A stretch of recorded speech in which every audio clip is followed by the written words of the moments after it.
Ladies and gentlemen, we now present George Edwards in Dr. Jekyll and Mr. Hyde.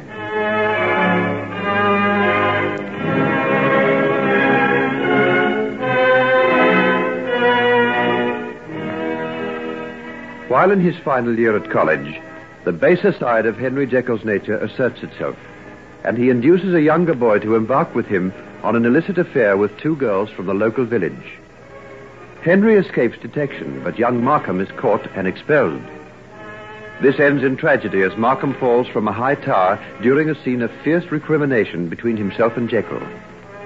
Henry is sick with horror at the results of his deed, but safeguards himself from detection by getting rid of the girl who has been his companion in the escapade, sending her to London with the promise of joining her there later on. This he fails to do, and the unfortunate girl is driven to taking work at a very disreputable cafe in the lowest part of the city. Meanwhile, Henry's college days have come to an end, and we see him at home on his father's country estate.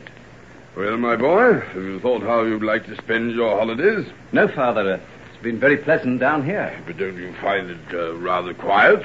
I thought perhaps you'd like to take a run up to London for a while. I'm sure Mr. Utterson and Margaret would be glad to have you come and stay with them. London? No, not London. But why? There are all sorts of things you could find to do there. You've been working very hard at college. Why not have a little relaxation, such as theaters and things? Margaret's getting to be quite a young lady about town now. I'm sure she could show you around. Margaret? How old is she now? 17, is it? 17 next month. Oh, she's a very lovely girl, Henry. Yes, very lovely. She came to the inter-college sports. I was the cause of quite a bit of envy from the other fellow. I'm sure she'll be disappointed if you don't go and stay at their place. Oh, please, Father. I don't know why, but, well, I feel I can't go to London just now. The place depresses me. It's so vast, so full of human beings struggling and jostling one another. Well, it seems to chill me somehow. There's so much suffering there. So much unhappiness. But you don't want to let these things get you down. Of course there's suffering and unhappiness and poverty and want. There always will be as long as human nature remains what it is. That's it. Human nature. The noble and the base, the ugly and the beautiful. Oh, if only we could change it all. My dear boy, you're not going to try and grapple with the universe, are you? Is this why you're going to take a course in science as well as medicine when you go to the university? Oh, no, I don't flatter myself that much. Science attracts me because of the enormous, undreamed-of possibilities it has. Possibilities, yes. But what kind?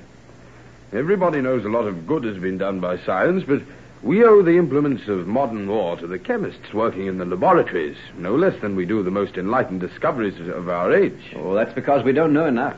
We're just coming out of the jungle, Father, and we're still more than half beast. But someday man will free himself from the beast, and we'll see a new being arise. A man no longer tormented by the awful conflict of good and evil. A man who, for the first time in history, will be a fully developed human being. And do you think science is going to do it? Oh, well, I'm sure that without science it will be impossible. Other things will help, but science most of all. These are very serious thoughts for a man as young as you, Henry. What made you turn to them? Oh, disgust at myself, principally. What? Father, you understand me. You know me better than anyone else. I don't have to explain to you, but... oh, sometimes I hate myself so much that I can hardly endure the thought of going on living with a creature who can be so vile as I. My boy, what's this you're saying? What can you have done? You're not yet 19 years of age. Well, that's it. If I can do these things at 19, what mightn't I be capable of later on? Oh, nonsense. You're run down, been working too hard, and you've got morbid. Then that affair of young Markham... Oh, for pity's sake, don't mention him. Why, what's the matter, Henry? Don't you see? Oh, don't you see? I killed young Markham. You what? For the love of reason, what's this madness you're talking about?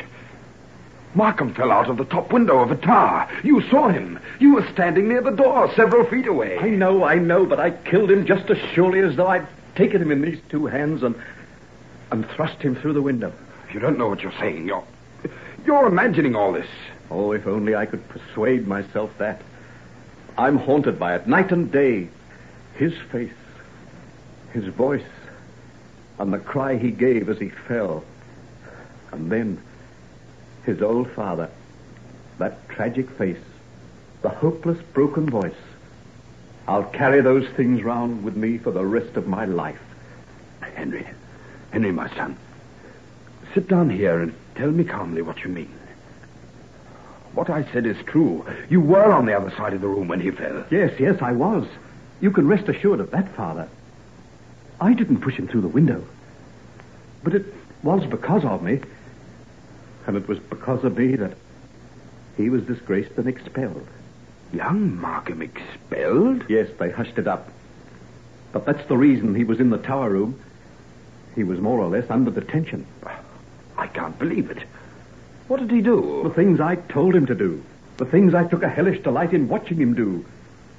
Oh, Father, what in heaven's name comes over me at times? Why did I want to destroy young Markham? Why did I urge him to respond to all the baser things in his nature and delight in seeing him turn into a kind of beast? Henry, what's this you're telling me? Oh, the truth, Father, the truth. And there was a girl called Hetty. And this girl, this Hetty? Well, after the trouble about Markham, I got into a panic. I persuaded her to go away, to London. And that's where she is now? Oh, I suppose so. I promised to write to her, to send her money. I didn't either. I see. So that's why I can't endure the thought of going there. I had some inquiries made. She's gone from her old address. No one knows where she is. But she's somewhere in that great city, alone, penniless. And I sent her there. Well, no doubt we can have it traced and do something for her if it worries you. But she'll find some way of looking after herself. That kind of person always does. But what kind of way? What are you two sitting here in the dark for? Why don't you light the lamp? Oh, please don't, Mother. No, not just yet. Why, dear, what's the matter with you? You sound quite upset. Well, there's nothing wrong. We've just been having a quiet talk together, that's all. The afternoon mail's just come and there's a letter from Margaret. She's wondering if you're coming up to London, Henry. No, I'm not. But Henry's a little overstrung after all those hard weeks of work for his examinations, Marion. I was going to suggest that we might go up to Scotland for a week or two. Sir Roland has offered me his shooting box several times. How would you like that, Henry? Just the two of us? If you like. Oh, I'd like that.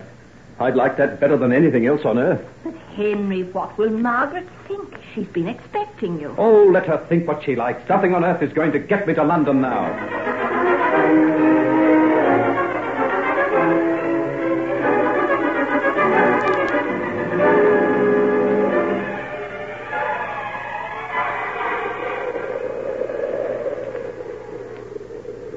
Ooh, it's blowing a gale. Just as well we didn't go out fishing today, Henry, my boy. It's the worst of the coast round here. These storms blow up at a moment's notice. What's that group of people doing down there on the sand? Why, they're watching something. By Jove, I believe there's a boat out there. Can you see it? Where? Just beyond that line of rocks. It's in trouble with the looks of it. A fishing boat from the village, I suppose. Yes, you're right. Shall we go down? I don't suppose we can do anything to help, but one never knows. Well, here's a path down the side of the cliff. I'll go first. Mind you don't slip.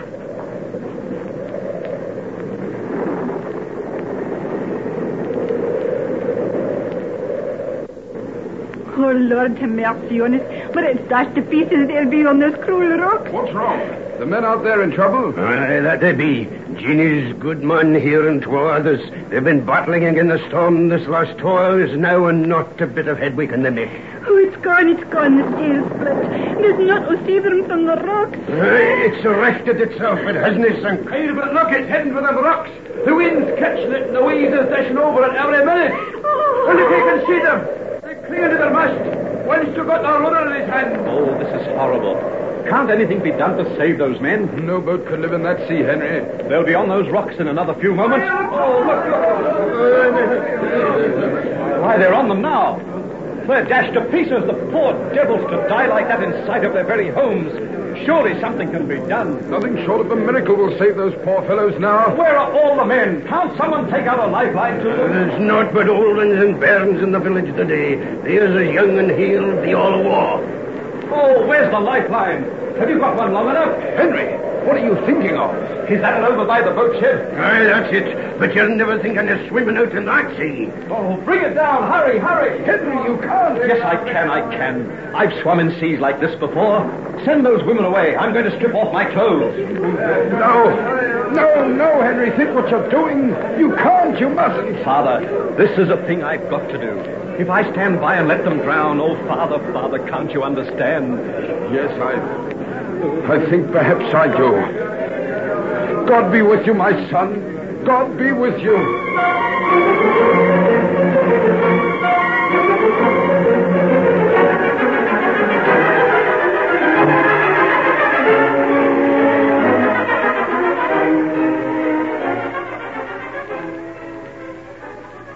Oh, sir, how can I ever thank you? And he's a grand young man no worse today. What did the doctor say about him? No bones broken, Jeannie. He's badly bruised and cut about, but it's a miracle how he escaped with so little hurt. A miracle it is. It had been an angel of God come down from heavens to save my man and the others with him. He couldn't have been more blessed in our eyes. I'll pray for him. That I will every blessed night of my life, and my bairns too. Can I do anything to help? For boy, I could tend him while he's so poorly. His mother and a friend are coming up from London tonight, thank you, Jeannie, but if you'll just pray for my boy, that will be a great thing. I'll tell him when he gets better.